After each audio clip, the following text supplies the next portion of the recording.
Bigger than capes. Give me some sadness. Yeah, I was looking forward to it, and then I watched it.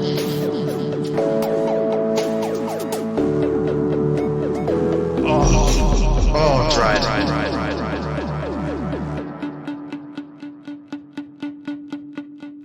Hello, welcome to Bigger Than Capes. I'm Zach.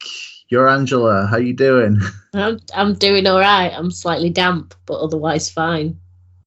We've gotten properly into like autumn in the last like 2 or 3 weeks, haven't we? And it's kind of hit me hard. It's kind of a shock. I'll be honest. It's been kind of a shock. There's a transition period, but yeah, Barely. barely. It's true. It was a day.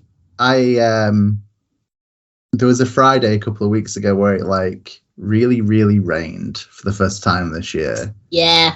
And it was at that point that I realized that my like German army Mosher parka that I've been wearing for like 5 years isn't actually that waterproof. Is it not? Who'd have thought?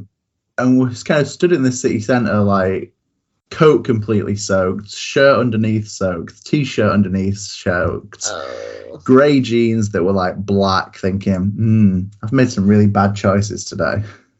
Yeah, this is get the coats out of the cupboard, get your waterproof trousers on when you're walking the dog.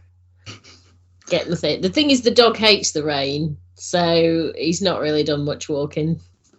Poor soul. That's fair. I can't really blame him. It's a Manchester thing, so he's going to have to adapt, but it's kind of par for the course, you know?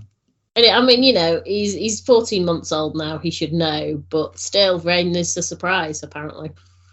But that is a typical Manchester thing. I'm always surprised. Like, you know, there'll be a day, it'll be soon, where it's rainy and windy and...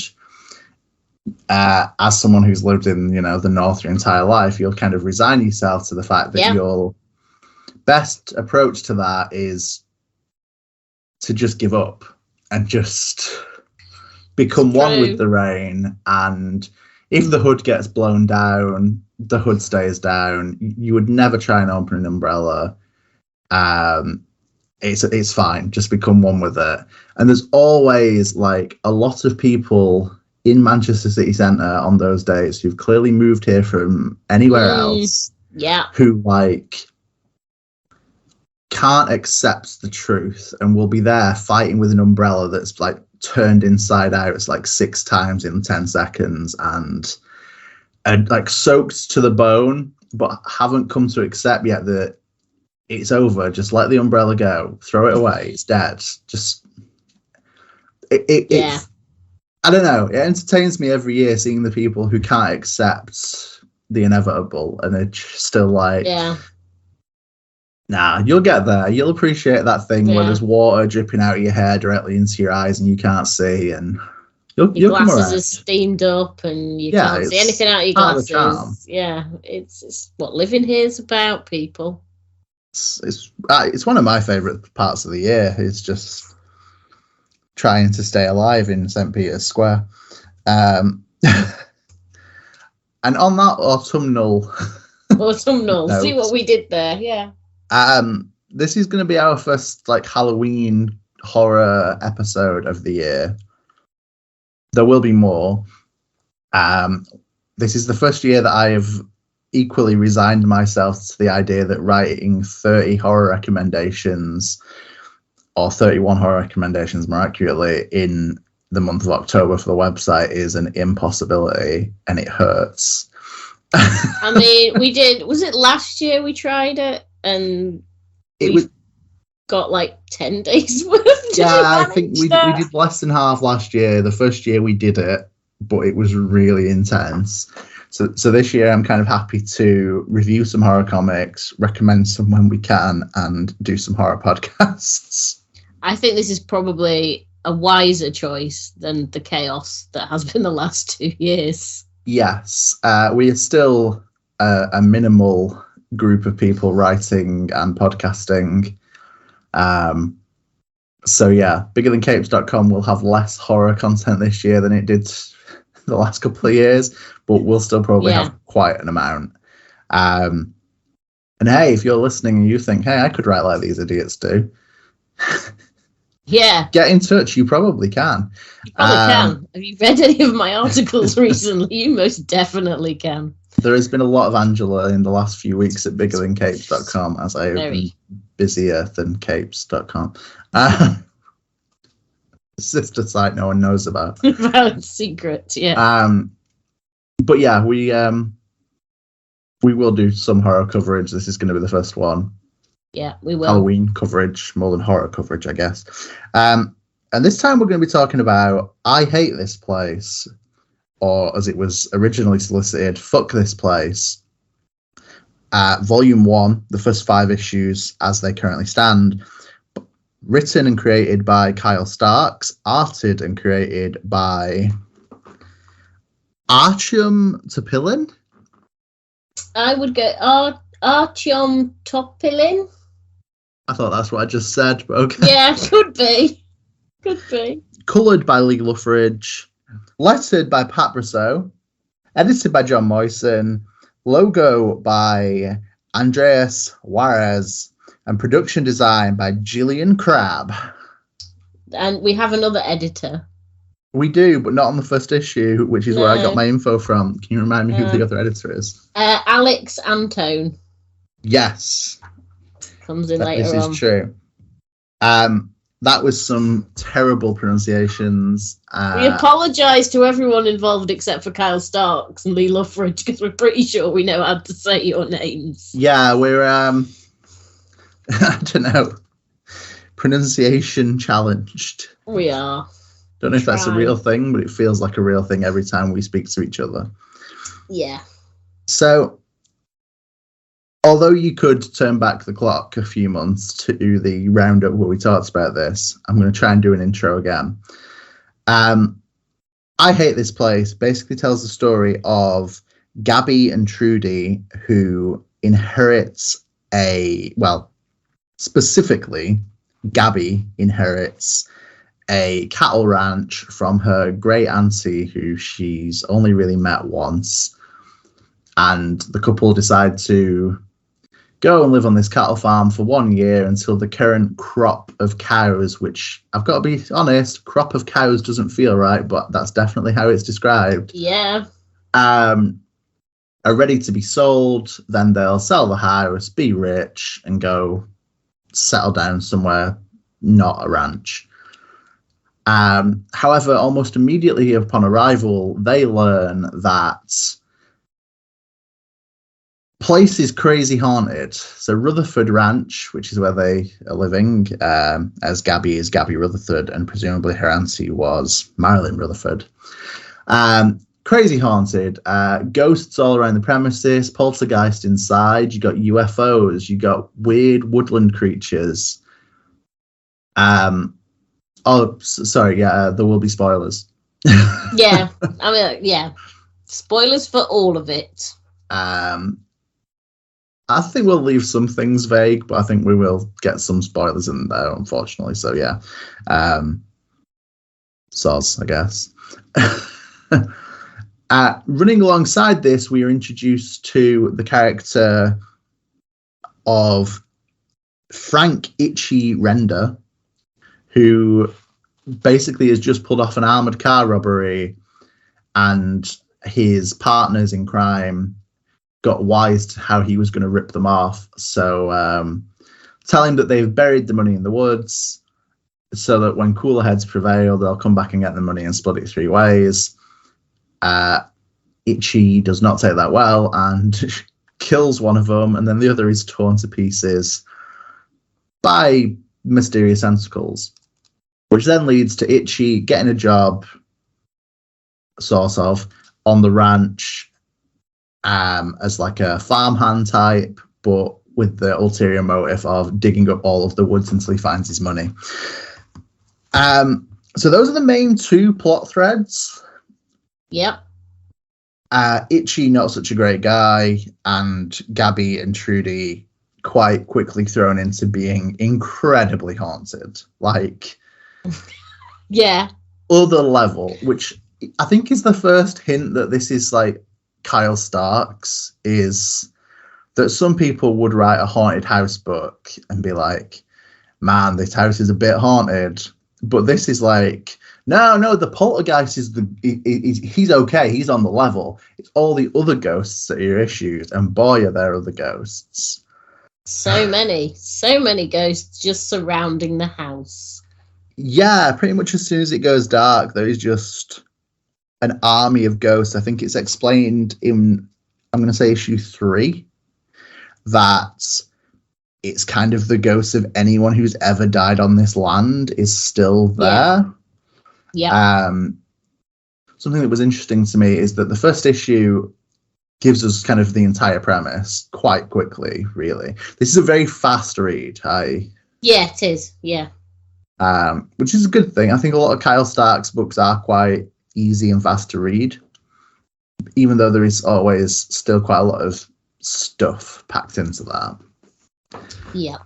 So the first issue basically teaches us what the premise is. Second issue, kind of Trudy and Gabby start to try to deal and figure out what they can do. Third issue, we get a ghost hunter with the outstanding name of Dante Howitzer. Yeah. And then kind of from there, things just pick up and get more out of control, I think, from issue 3 onwards. I don't think anything new is introduced. It's just bad stuff. It's more chaotic. Like the first 2 issues are a bit more straightforward, whereas from 3 onwards, you get all kinds of crazy chaos being introduced, and the plot threads kind of all weave into one another and intersect more, and it just goes to another level.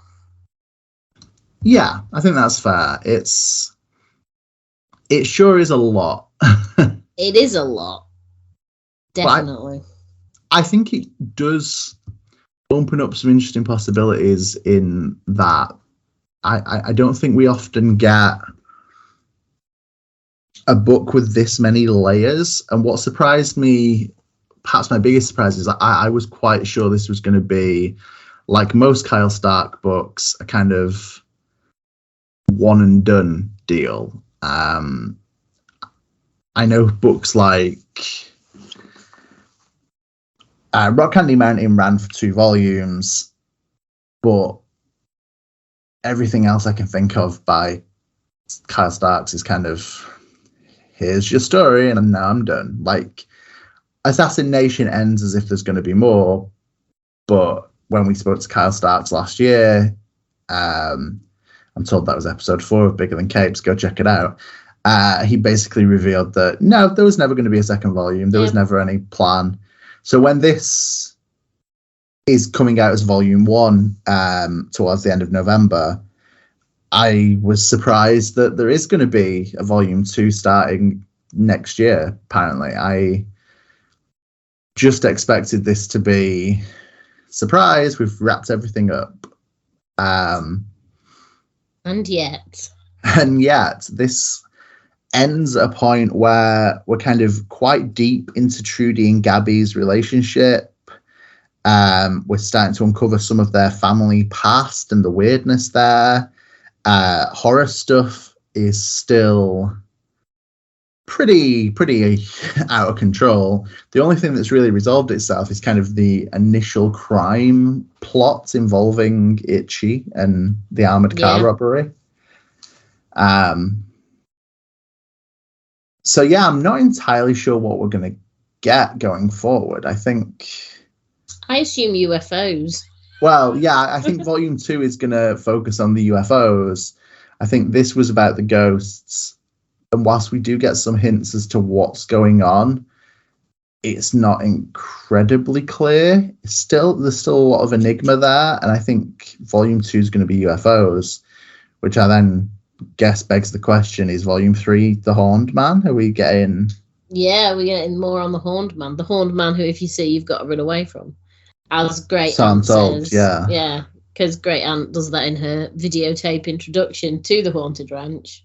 Yes, which I did like. I liked that we kind of get the soundproof room full of VHS tapes, and she's filmed herself essentially about to be taken out of the house because she's unwell. Basically explaining the rules, which felt very like the Scream films. I think it's Randy who in the first one kind of explains the rules of a horror film, and then in 2 further explains horror sequels, and then in 3, when he's dead, there's the VHS tape delivered by his sister that explains what happens if this is a trilogy.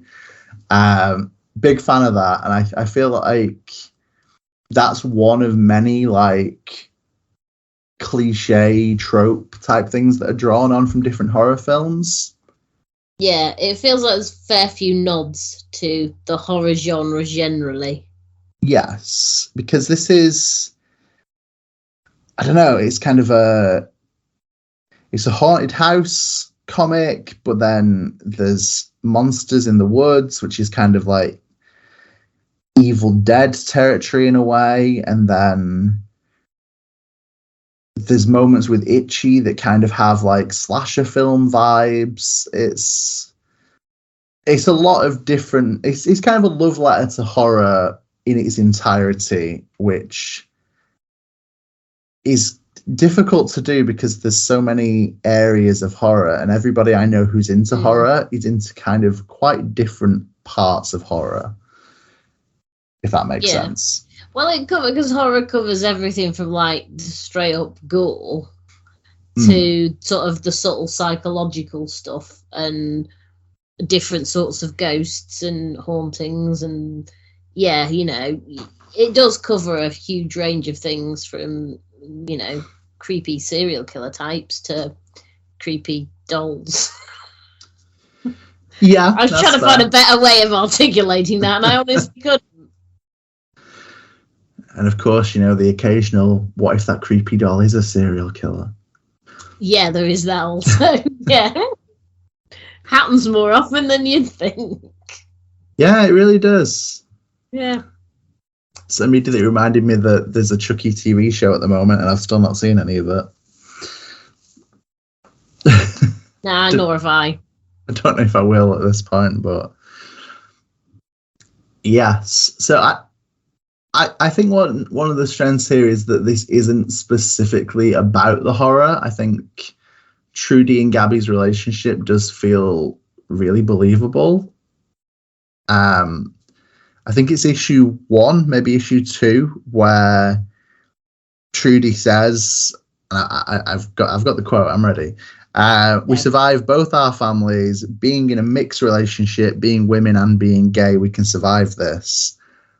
Which I think really sets the tone for who they are as people and where this is going, or will go, or has begun to go. I'm English bad, so I'm not sure what I'm saying. It does feel almost like the horror is the trappings. Like, at its heart, it's a relationship drama, except you've got these 2 women who do have a really good, strong relationship, and it's about, you know, them getting tested. But instead of sort of it them being tested by, I don't know, workplace drama or family drama, although that might be coming in later, they're being tested by, you know, moving to a haunted ranch, and can their relationship survive all the ghosts? And I like that, because it's like it's taking that whole relationship drama or characterize it, you know, these 2 characters, you know, they have a good, strong relationship. Can it survive a big test? And that big test turns out to be hauntings, which is a sort of wild take, but it's one I very much appreciate. Yeah, definitely. It feels like a strong metaphor, and I feel like it gives a lot of potential to draw people in for the horror and then give them, a completely different book underneath it. And don't get me wrong, there is still, you know, gore and gruesome deaths. One of my favorite scenes in all of this was in issue 2, where they go to see the not a medium, because she recommends a medium for them, she's like a tarot reader, fortune teller type. And when she doesn't really have any solutions for what to do about ghosts, she's like, I'll do you a tarot reading, and that'll fix the problem. And the first card is death, and she's like, death, it can be symbolic of change and new beginnings, and draws the second card, and it's death. And they're like, oh, right, how many death cards are there? And she's like, just one. And did she draw a third one then as well? Yeah, I think the third card is death, and then the card of the deck in her hands starts exploding out of her hands, and they're all death cards. But it's so overblown, cheesy kind of horror comedy stuff that it feels very Kyle Starks in its execution. But I also think that the art from Artyom Topilin, is how I'm saying it this time, really works in kind of being kind of goofy, but also being kind of this woman's having her hands torn apart by a deck of tarot cards flying out of them. And there is some legitimate horror vibes to a pretty ridiculous scene. And I think that kind of that is kind of what we get throughout, is it's kind of ridiculous, but there is a legitimate element of horror behind it, which is pretty great. I think horror and comedy often end up kind of side by side, and I think in this case, it's a difficult balance to strike, especially if you're trying to do a relationship drama in the middle of horror comedy. Yeah. But I think as a creative team, they're striking a good balance. I think the writing and the art really complement each other, and I think the colouring and lettering are adding a lot. I think there's a lot of clear visuals in the colouring that tell us this is a ghost, or this is aliens, and there's the little orbs and different things that are just coloured in such a way that they stand out really clearly as not being part of the natural landscape. Yeah. I like sort of the greeny, yellow, glowy ghosts, because they look like ghosts, but they also look a little bit sickly. They're not, it's not like Casper the Friendly Ghost, little white boy floating around. These are they look horrific, and they've got that weird supernaturally glow that makes them, as you said, they're clearly not of the natural world. Yes. It does just give it a little bit of an extra visual level. Yeah, definitely. And I think it helps. I think the choice of yellow kind of helps, because obviously to illustrate the nighttime, everything's kind of blues, greens, purples. So to then have ominous yellow figures, it's a good way of showing that they're not just shadowy people or things like that. Even in the first issue, when we see just the pinprick eyes in the barn, it's a really simple that ain't right kind of visual. But I do also think we move between colours quite nicely.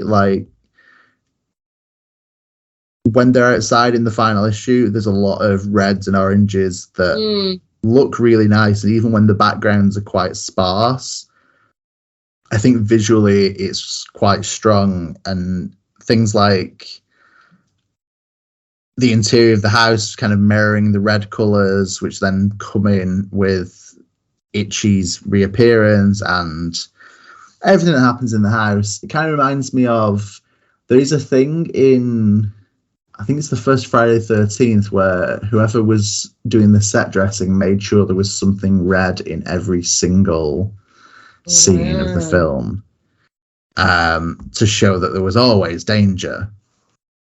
And I think we get a similar kind of thing here, that there's always some colouring that is a little bit off to indicate, Not everything fits together the way it should. Or I'm reading too much into it. Also an option. I mean, it could be. It makes sense, though. As, you know, if you were to put that forward as a theory, people would agree. I would agree. But yeah, the use of red is interesting because red crops up quite a bit as well when we get... Spoiler alert, people die. Yeah. And, you know, there's a good...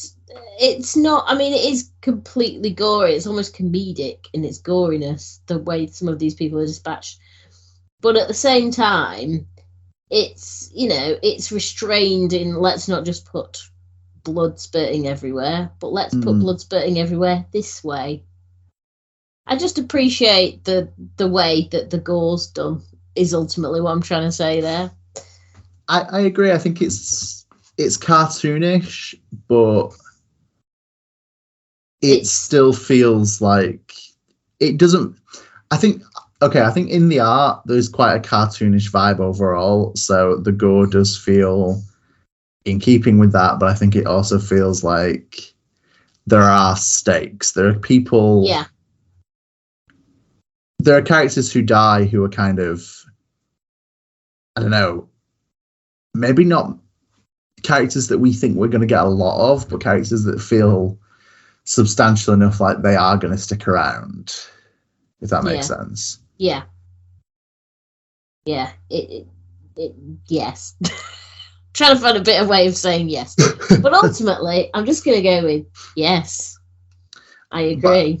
But I think there are stakes here, and I think we see a lot of death, and the death of characters that are quite interesting and well realized, like Dante and the farmhands, and basically everyone who's introduced feels like they have potential to, you know, be significant and stick around and matter to the plot, which then means when some of them die, it is surprising that they can die and will die.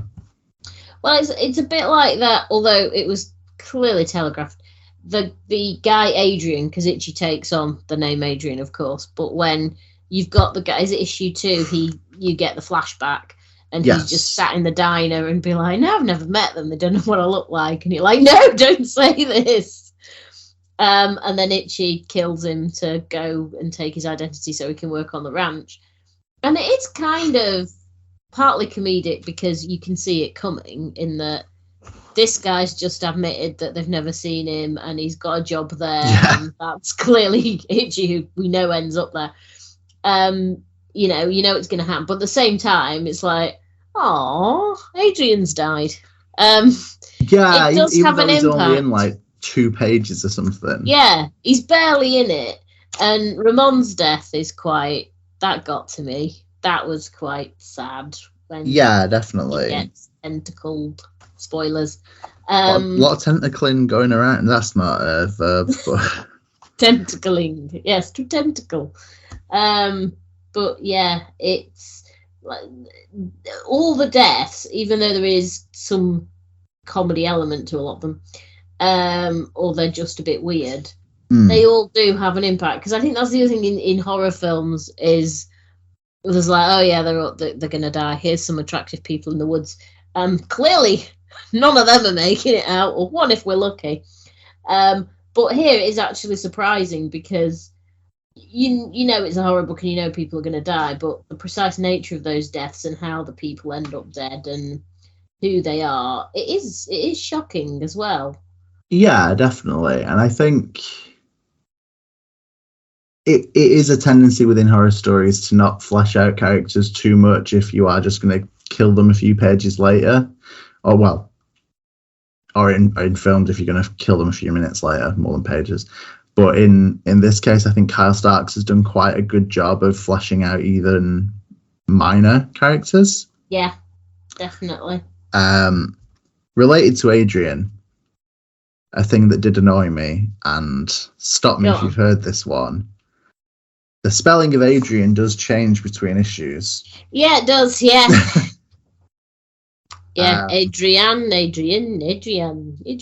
yes. it's an ongoing gripe of mine in comics is spellings of things changing and seemingly without anyone caring that much. And yet there was only one editor in the first issue, maybe. Yeah, so I don't know. It would be nice to see things like that a little bit more consistent, or to think that would get cleaned up for the trade. But I know more often than not that's not the way the cookie crumbles. No. On the other hand, Kyle, if you're listening, how do you spell Adrian? How did you want Adrian spelling? And can that be fixed for the trade? Yeah, you've got a few weeks. Yeah, Sure, it's not gone to print yet. Nah, what are the odds? On the other hand, Kyle, if you're out there and you're listening and you still want to do another interview episode, sure, let's do it. Yeah. I could send messages to people, but instead I'm just going to do it all via...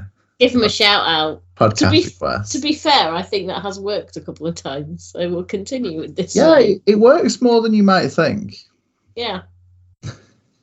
Yeah. But back to the book. Yeah, I imagine if we finished the conversation first. I just quite liked this. I was surprised by the ending, or lack thereof. As I've said, I expected a classic Kyle Starks one volume. I'm not against more. I'm quite open to seeing where this can go. It surprised me because we kind of get a double teaser for what the next arc might be. That's right. Yeah. It's like there is two like post-credit ending type pages. Yeah, the one relating directly to the character of Trudy. Yes. Not to give too much away, and the second relating more to the army. Yes. Trying to be vague to avoid spoilers, but. Yeah, essentially, there's two, and that I'll admit that confused me because I was like, "Oh, there's two things here," and also there's more because this is a Kyle Starks book, and there's more. I think the actual what I'm going to treat as the actual final page is there is a scene, a page of Trudy and Gabby together, kind of saying I love you, and then the final panel of that page is the ghosts with the UFO floating over the house and one of them saying I hate this place. Yeah. Which is a really good like sign off, and it kind of mirrors some of the events of the first issue. We've heard Kyle Starks clearly in the Bigger Than Capes camp of liking it when people say the title of the thing, because there is a lot of I hate this place and fuck this place said throughout. But I think that as a final page, I think there's an argument to be made that if that was your ending, like full stop, like it would work. I'd be happy with that because it does wrap up. It basically wraps up the immediate threat from Itchy, and they've tried. We've had them. With Dante Hauser, they've attempted to try and get exorcism happening, and they've tried to find help to get rid of the ghosts, and they failed at that. So it is almost like that last panel. You've resolved the mortal danger, and they're sort of resigned to the fact that they are stuck on a haunted ranch for the foreseeable. They've got each other, they love each other, but also they hate this place. So, to me, narratively, that works just to end it there.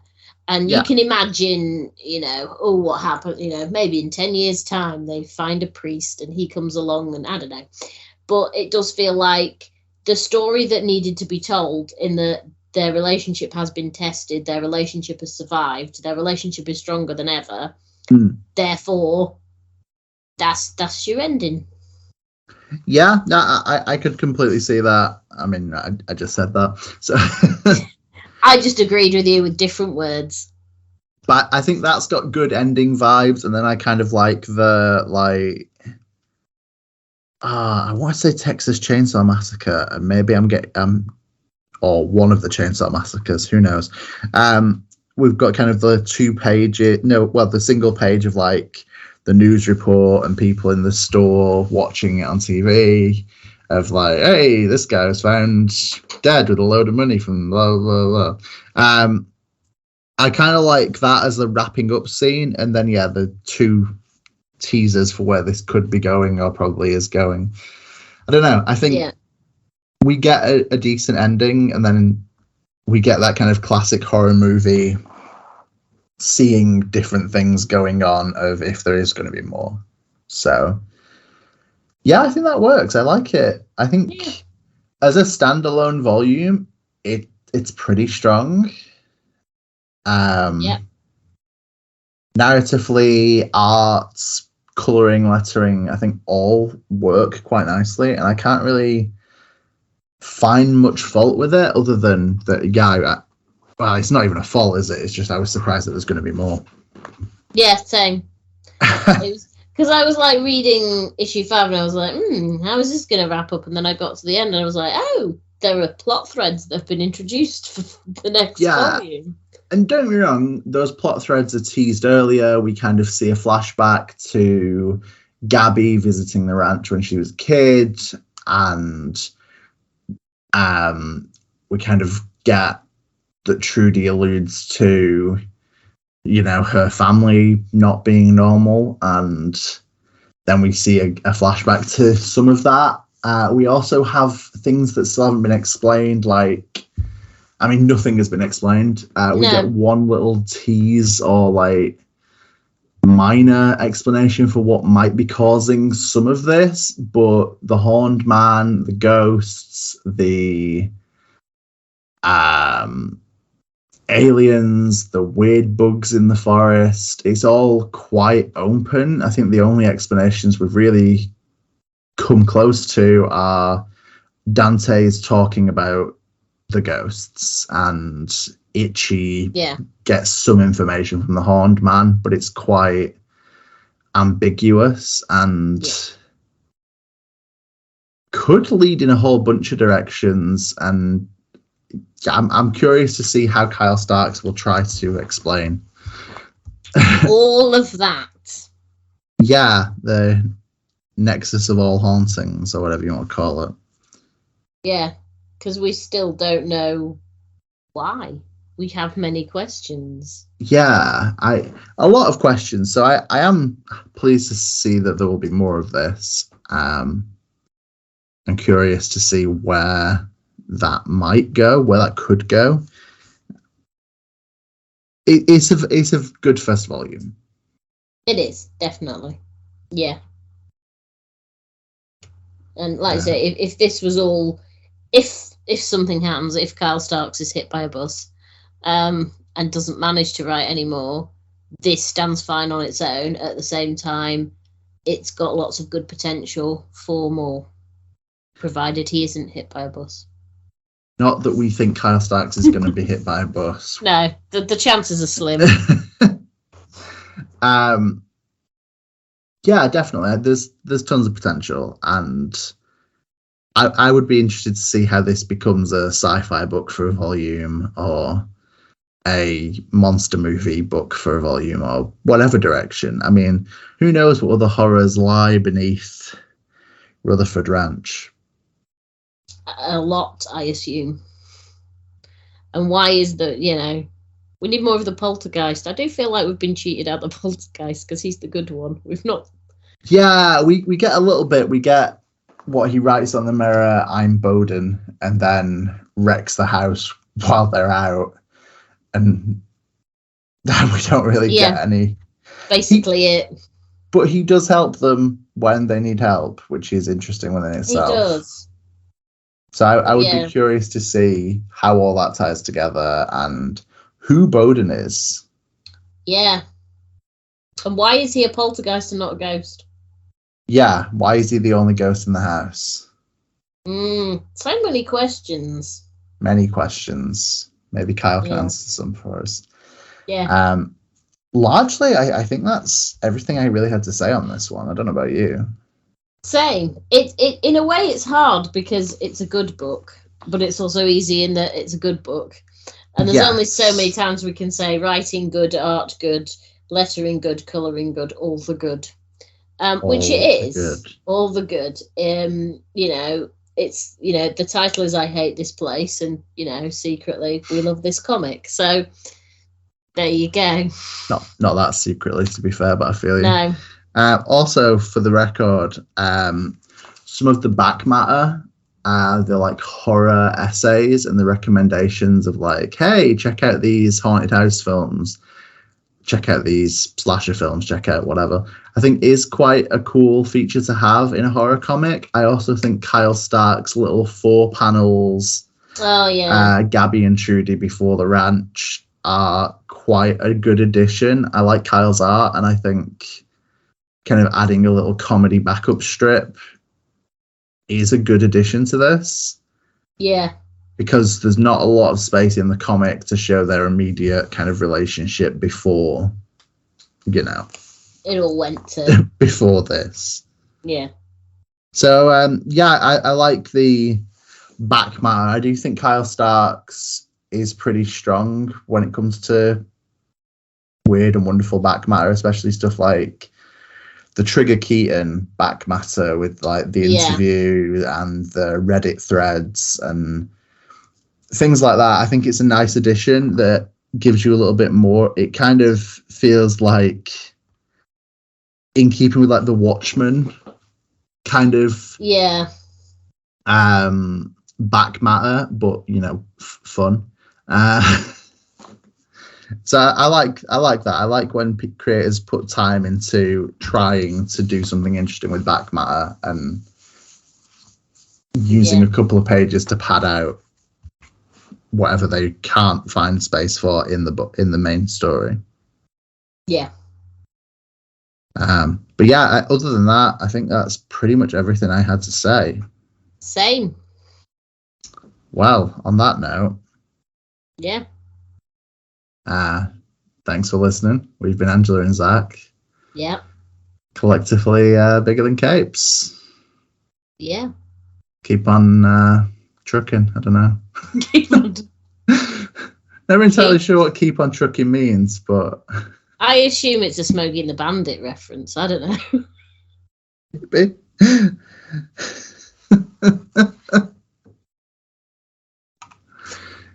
If you know the origins of keep on trucking, tweet us at bigger than capes. We'd love to know. Well, thanks, and later days. Yeah, well, you'll listen to us next time. Whether you like it or not.